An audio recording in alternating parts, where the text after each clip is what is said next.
Seo dá na scríos agus an feachtas heisclib mise leis ar siúl ar fud an domhain bliain ó ggóthain. Bhís ag smaoinemh ar na daoine ar fad a chuinnig na scéalta faoi únsathe gnéis agus faoin miúsáid a buine gasú chuthú féin ar fennim léanta agus bhís ag smaoinemh ar an dochar a rinne sé sin dóibh. Mise leis.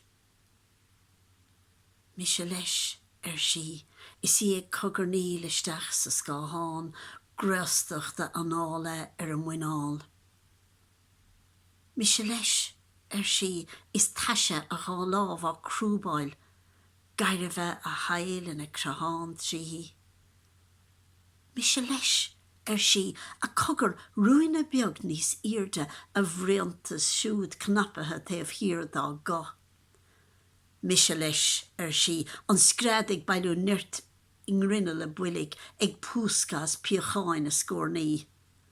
Doscail si doras an tí, an modarthacht á bhfuilú, an scrád ag bora níos i dro a béil, mise leis, suas sios an bóthar léhi, is í ag curgacha an liúrach wahi, mise leis ar nós cumalum, mar ba chuma léhi. Mise leis, le gach é an bhéic, glas eile á scaoile ina scórnach, ina bolog, ina fayan, ina crí.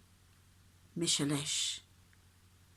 Chuinnig siarthaí, nó gur tháinig lucht na gótaí bána irí. I lám nacht is í cuachta isteach I blua sin chuile.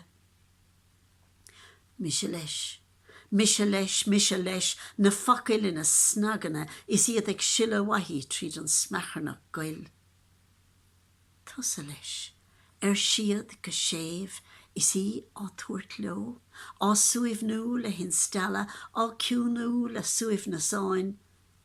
Tusa leis, ar siad go séimh arís, is an ochar á casa sa doras. Tusa leis. Na deora trimethe anis, deire le na bécíl, í suaimhnathe dar lo, cóir leis sá súil.